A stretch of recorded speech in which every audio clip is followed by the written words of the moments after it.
no? Pero ikakasal muna siya kay Lord ngayon, ano? Kasi parang kay Lord muna. Tinatawagan po natin si Ate Genesis Umali. And of course, si Ate Genesis Umali is the youngest among three children of Pastor Reverend Dario Umali and Pastor Shoni Umali. She was born on the 14th of May in the year 1985. She graduated elementary at Langla Elementary School in the year 1997 and graduated high school at the Ocampo Memorial College in the year 2001. After graduating high school, she went to Japan and studied Nihongo in Niigata City under the tutorship of Koketsu Sensei. She also studied intermediate level of English instruction and computer at Lado International College at Shinjuku, Japan, where she graduated at March 3, 2003. Genesis worked at Yamada Shusei from the year of 2005 to 2011. In the year of 2011, she flew to the Philippines to study a four-year course of Bachelor of Theology, major in Pastoral Ministry at Asian Seminary of Christian Ministries, wherein she will graduate next year with a degree of the said course. Genesis has undergone music training under Pastoral itself, Senuma from 2001 to 2004, and she became a co-music leader and musician of Jacob Worship Team at Jacob Tokyo, Japan. She attended the World Conference of Evangelism in Portland, Oregon, USA on October 2003. She also attended Psychology, Pastoral Ministry, Children and Youth Ministry Leadership, Worship and Mixed Media Ministry, sponsored by Asian Seminary of Christian Ministries on February 6 to 7, 2014. She is currently the pastor in charge of Jacob Omiya, and next week it will be officially open. So, pinatawagan po natin ngayon si Reverend Judy Ferriel para basahin ang certificate of ordination, and Pastor Francis will pray and anoint the oil to Pastor Genesis.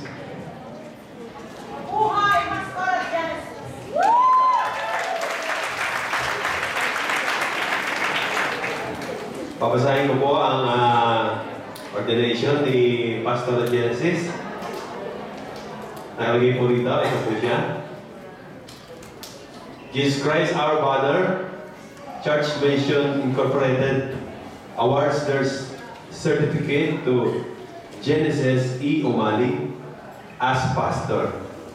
The Executive Mission Board of this Christian organization hereby recognizes her spiritual calling and solid commitment to become involved in the growth of the Kingdom of God, and confers upon her all the rights and privileges of a ministry work, so long as she maintains a godly life and a scriptural standard of teaching, and is in good standing with Jesus Christ our banner, Church Mission Incorporated. Given this 24th day of May 2014, at Jesus Christ our banner, Church Mission Incorporated, Omiya Outreach Church opening, Jacksomiya, Saitama, Japan. Okay, signed, Assistant Mission Director to Reverend Jose Ferriel Jr., Sister Helen Rodriguez, National Secretary, and Bishop Dario B. Umali, Mission Director.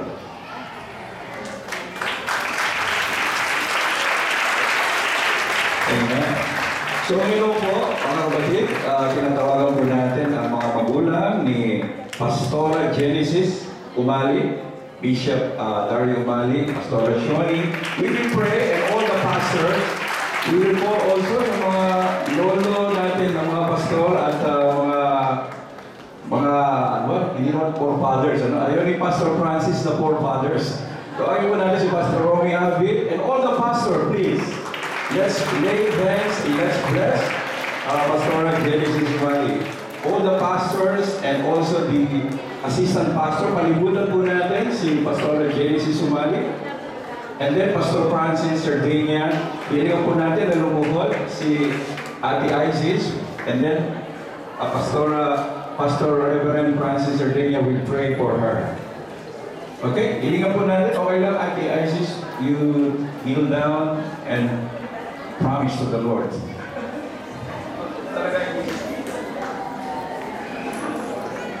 Praise the Lord. Aming Diyos, sa mga sandali ito, this is just such a wonderful and an opportune time for us, God, to gather together, to celebrate, Panginoon, ang iyong katapatan, O Diyos, sa buhay ng aming kapatid. Naalala ko po, Panginoon, long time ago, maliit pa lamang po siya. And now she is officially a pastor, O God. Although matagal na po siya naglilingkod sa inyo, sa maraming areas ng iyong gawain, but this time, O God, we anoint her, God. Lord, this is like, oh God, like night shift, Panginoon, sa panahon ng mga ng olden England, Panginoon. But this is more than, much more than that, oh God. Sapagkat ang amin pong pledge of allegiance sa inyo, na maglingkod sa inyo, Panginoon, ay hanggang, Panginoon, hindi lamang tatagos, Panginoon, sa buhay namin sa mundo ito. Kundi tagos ito hanggang sa kami makapiling mo na sa iyong trono, Panginoon. Maraming pong salamat in the mighty name of Jesus. Sampu na aking mga kamanggagawa at mga pastors dito. We anoint and I anoint, Panginoon, Pastor Genesis Umali, Lord God, to be your servant. Above all, Panginoon, manggagawa mo, Panginoon. Patuloy mo ang kanyang puso at ang kanyang buhay ay gamitin mo sa iyong gawain. In Jesus' name, amen and amen. Let's congratulate her. Hallelujah. Welcome to the club of servants. Amen. Servant of the Lord. Picture taking?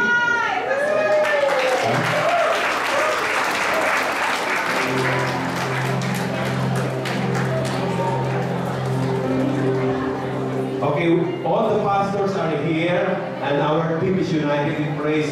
It's not, hindi ba maganda makita natin sila na can we ask for seats in the front place? 4 na upuan lang po. We will ask our forefathers to sit in the front. Okay, we don't see graduate forefathers, they don't graduate. But this is a very beautiful moment for all of us.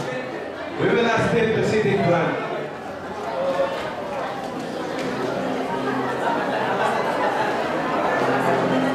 Pastor Rowena, where are you?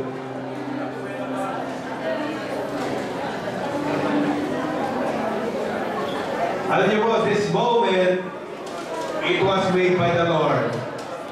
Nakita niyo po, from this four great men of God. Here you are sitting at nakaupo po kayo dyan. What a beautiful picture to behold!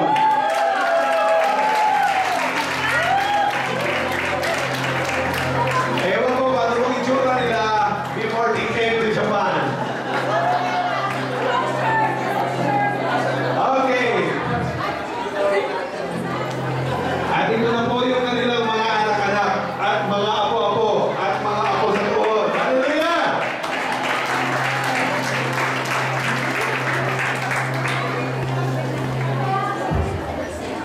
Okay, masyado po yata maraming camera. Baka po yata around the world ay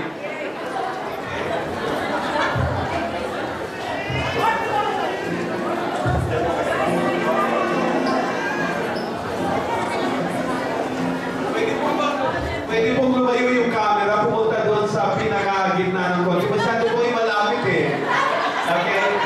Punta po kayo, matas po kayo ng mga yung mga baka, para makuha nyo kami lahat. Okay? Okay, sa gitna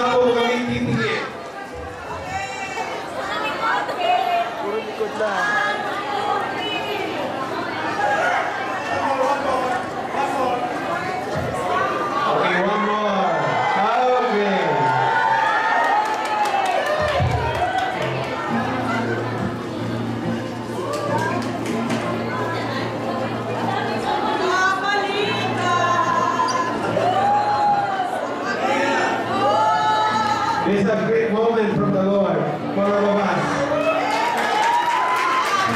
We're going to pass this kind of praise to the next generation. Hallelujah.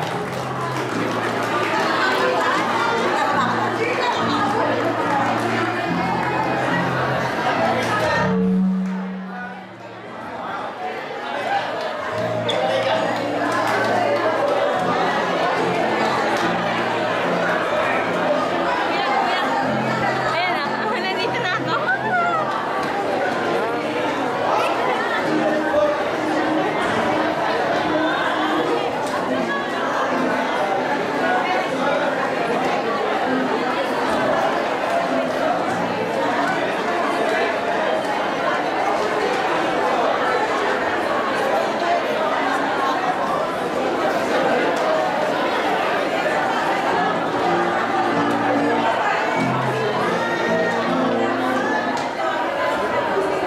Okay, asa na po yung ating bagong pastora? Hindi pa po napipicturan.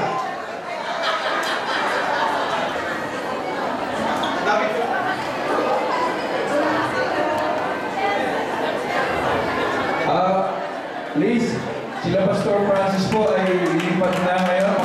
Pakainin po muna natin sila sa likod. Please, ushers, help them. Mauna na po silang konti sa atin. Okay lang po ba?